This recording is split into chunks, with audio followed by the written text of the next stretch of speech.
జై హింద్, భారత్ మాతా కీ జై. బాబాయ్ ఈ వీడియో మొత్తం చూడు, ఎందుకంటే లాస్ట్లో నేను ఒక పాయింట్ గురించి డిస్కస్ చేశాను, దాని మీద నీ సజెషన్ కావాలి. First of all thank you so much, ఎందుకంటే రీసెంట్గా నేను పెట్టిన వీడియోస్కి రెస్పాన్స్ చాలా బాగొచ్చింది. ఇప్పటికీ కూడా మెజారిటీ జనాలు బుర్ర పెట్టి ఏది నిజమో ఏది అబద్ధమో తెలుసుకోగలుగుతున్నారు, which is a very good thing. నేను అంధభక్తి అనే ఒక పదం వాడుతుంటే కొంతమందికి నచ్చడం లేదు. నేను ఆ పదం ఎందుకు వాడుతున్నానో కొంతసేపు తర్వాత ఎక్స్ప్లెయిన్ చేస్తాను. బట్ దానికంటే ముందు మీతో ఒక విషయం క్లారిఫై చేయాలి. బాబాయ్ నేను హిందువులకి అగెన్స్ట్ కాదు. నాకు 10 మంది ఫ్రెండ్స్ ఉంటే అందులో 8 మంది హిందూస్. నా పర్సనల్ ఒపీనియన్ ప్రకారం పార్టీషన్ తర్వాత పాకిస్తాన్, బంగ్లాదేశ్ లాగా మతోన్వాదంలో కూరుకుపోకుండా ఈరోజు కూడా మన భారతదేశం ఇంత సేఫ్గా ఉందంటే కొంతమంది ఒప్పుకున్నా ఒప్పుకోకపోయినా దానికి రీజన్ ఎవరంటే మన సెక్యులర్ హిందూస్. నేను ఎవరికి అగెయిన్స్ట్ అంటే మతాలని కులాలని వాళ్ళ లాభం కోసం రాజకీయం కోసం వాడుతూ జనాలలో భయం ద్వేషం క్రియేట్ చేస్తున్న కొంతమంది ఎక్స్ట్రీమిస్ట్ పీపుల్, వాళ్ళకి నేను అగేన్స్ట్.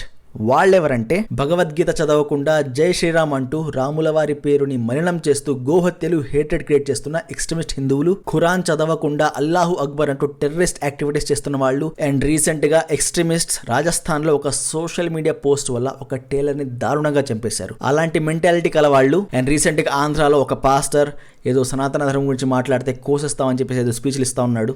అండ్ పవన్ కళ్యాణ్ కూడా తిడతా ఉన్నాడు అనమాట. అండ్ దాని తర్వాత న్యూస్ ఛానల్లో డిబేట్ చేస్తూ ఎవరు అన్నారు, ఇండియాకి బ్రిటిష్ వాళ్ళు మంచి చేసి వెళ్ళారు, ఏం తప్పు చేయలేదని చెప్పేసి. సో ఇలాంటి వాళ్ళకి నేను వ్యతిరేకం. ఇప్పటిదాకా చేసిన వీడియోస్లో నాకు రీసెంట్లీ ఈ ఎక్స్ట్రీమిస్ట్ హిందూస్ నుంచి కొన్ని హేట్ కమెంట్స్ వచ్చాయన్నమాట. ఒక 10% జనాలు వాళ్ళ ప్రొఫైల్స్లో అసలు ఫొటోస్ లేవు. వాళ్ళేందంటే వీడియో మొత్తం చూడకుండా డైరెక్ట్గా నెగిటివ్ కమెంట్స్ పెట్టేస్తున్నారు. ఇలాంటి వాళ్ళని జల్సా సినిమాలో మన లేట్ ధర్మవరపు సుబ్రహ్మణ్యం గారు గూట్లే అని కూడా సంబోధించారు. చెప్పిన ఇంపార్టెంట్ విషయాలన్నీ వదిలేసి ఇటువంటి పనికిమాలిన విషయాలు అడిగేవాడిని గూట్లే అంటారా, గూట్లే. ఎందుకంటే చెప్పిన కంటెంట్ చూడకుండా ఓ నీ పేరు చూస్తేనే అర్థమవుతుంది నువ్వు ఎవరికి సపోర్ట్ చేస్తున్నావో, నువ్వెంత చెప్పినా నేను నిన్ను నమ్మం. అండ్ దాని తర్వాత కొంతమంది అయితే మరి బూతులు కూడా కమెంట్ చేస్తున్నారు. నేను ఎప్పుడు కూడా నేను చెప్పింది మీరు నమ్మండి అని నేను చెప్పలేదు, అండ్ చెప్పను కూడా. దేవుడు అందరికీ బుర్రిచ్చాడు, దాన్ని వాడమంటున్నా అంతే. ఎందుకంటే ఈ రోజు మనం ఏఐ ప్రపంచంలో ఉన్నాం. ఈ రోజుల్లో ఒకడు నిజం చెప్తున్నాడా లేదా అబద్ధం చెప్తున్నాడా ఈజీగా తెలుసుకోవచ్చు. కానీ వీళ్ళేమో మేము బుర్ర వాడం, మాకు నిజాయాలతో సంబంధం లేదు, మేము ఇదే నమ్ముతాం అంటున్నారు. నిజంగా నమ్మవా? ఈ వీడియో చూడు.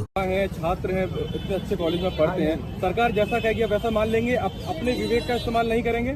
तो पढ़ा लिखा होने का मतलब ये बिल्कुल भी नहीं कि हम अपने दिमाग का इस्तेमाल करना चाहिए. हमें सरकार हमेशा अपने देश के लिए हमें हमेशा सोचना चाहिए कि देश की सरकार क्या कहती है. पढ़ा लिखा होने का मतलब दिमाग इस्तेमाल नहीं करना चाहिए. दिमाग का इस्तेमाल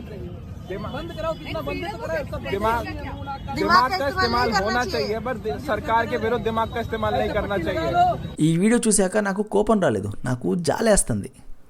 ఎందుకంటే వీళ్ళే మన నెక్స్ట్ జనరేషన్. ఇది మారాలి బాబాయ్. క్రిటికల్ థింకింగ్ రావాలి ప్రతి ఒక్కడికి. లీడర్ ఏ పొలిటికల్ పార్టీకి సంబంధించిన వాడైనా గానీ తప్పు చేస్తే ప్రశ్నించాలి బాబాయ్. మా కాస్ట్ మా రిలీజన్ వాడు అని చెప్పేసి నువ్వు కాముంటే చివరికి సంకనాగిపోయేది నువ్వే. ఫైనల్లీ నాకు మీ సజెషన్ కావాలి. నా యాక్చువల్ కంటెంట్ పాలిటిక్స్ కాదు, education, stock market, business, scam awareness, ఇది నా యాక్చువల్ కంటెంట్. నా ఫ్రెండ్ ఒకడు అంధభక్తుడైపోయి నేను లాజిక్ మాట్లాడుతుంటే తీసుకోలేక నేను చెప్పిన దానికి జవాబు ఇవ్వకుండా నన్ను నా రిలీజన్తో అసోసియేట్ చేసి స్టీరియోటిపికల్ కమెంట్స్ పాస్ చేయడం స్టార్ట్ చేశాడు. మీరంతా ఇంతే, మీరు ఎక్కడికి వెళ్ళినా గొడవలే, యువర్ ఆల్ టెర్రరిస్ట్స్ అనేసరికి బాధేసింది బాబాయ్. వీడు నాకు 10-15 ఇయర్స్ నుంచి తెలుసు. చదువుకునేటప్పుడు లేని ఆ ఫీలింగ్ ఇప్పుడు ఎందుకు వచ్చింది? రియాలిటీ ఏంటో తెలుసుకోవాలి కదా బాబాయ్. ఈ రోజు ఏ లెవెల్లో ఉంది. ఎవరైనా కానీ ఒకడు ఈ రోజు ఒక ఫేక్ ట్వీట్ కానీ లేదా ఒక ఫేక్ పోస్ట్ కానీ పెట్టని కొన్ని నిమిషాల్లో తెలుసుకోవచ్చు అది నిజమా అబద్ధమా అని. అటువంటిది బాబాయ్ నువ్వు నన్ను నమ్మొద్దు, నేను నీకు పంపించింది ఒకసారి చూసి నువ్వే డిసైడ్ చేసుకో అంటే నేను చూడను, నాకు అవసరం లేదు, నువ్వెవరు నా ఐడియాలజీని మార్చడానికి అన్నాడు. దాంతో పాటు ఐఎమ్ ఏ ప్రౌడ్ అంధభక్త్ అన్నాడు బాబాయ్. దాని తర్వాత నాకేం చెప్పాలో అర్థం కాలేదు. నేను జస్ట్ రియాలిటీ చూపిస్తున్నా, నేను చెప్పింది వాడిని నమ్మనలేదు. అయినా కానీ ఏమైనా చెప్తుంటే అఫెండ్ అయిపోతున్నాడు. లేస్తే ఈ బీజేపీ ఐటీ సెల్ ఎడిట్ చేసి కాస్త బ్యాక్గ్రౌండ్ మ్యూజిక్ పెట్టి పోస్టులు ఉంటాయి కదా కొన్ని, అయినా పంపిస్తాడు. నేను దానికి కౌంటర్గా పంపిస్తే అవి చూడ్డు. ఇది పరిస్థితి. అండ్ చాలా బాధేసింది బాబాయ్. ఒక పొలిటికల్ ఐడియాలజీ వల్ల ఫ్రెండ్స్ విడిపోతున్నారు. అప్పటిదాకా కలిసిన వాళ్ళు ఈ ఫేక్ సూడో సనాతన ధర్మ హిందుత్వ బ్యాచ్ వల్ల విడిపోతున్నారు బాబాయ్. అందుకోసమే నేను ఇంత అగ్రెసివ్గా ఈ వీడియోస్ చేశాను. నాకు యాక్చువల్గా ఇలాంటి వీడియోస్ చేయాలని లేదు, ఎందుకంటే నాకు రియాలిటీ తెలుసు బాబాయ్. నీకు చూపించిన आपने बोला था कि बॉलीवुड वाले फ्रेंड्स नहीं हो सकते, पॉलिटिक्स में फ्रेंड्स बने.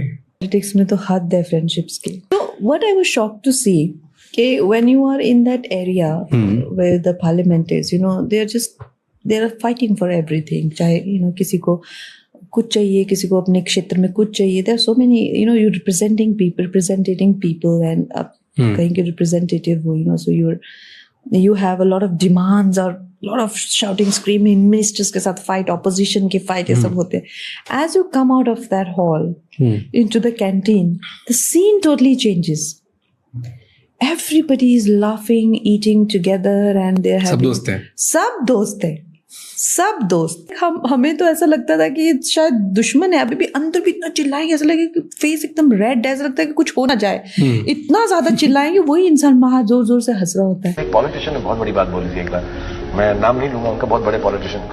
मैं उनके साथ बैठा हुआ था, ब्रेकफास्ट कर रहा था, तो उन्होंने कहा कि फिल्म इंडस्ट्री वाले और पॉलिटिशियंस में एक ही फर्क है, बाकी हम बिल्कुल सही हैं. उन्होंने क्या, जैसे आप लोग जो हो पब्लिकली गले मिलते हो, पर्सनली आप लोगों के झगड़े रहते भी हैं. हम लोग क्या है, पब्लिकली झगड़ते रहते हैं, पर्सनली हम लोग गले ही मिलके रहते हैं एक दूसरे के साथ.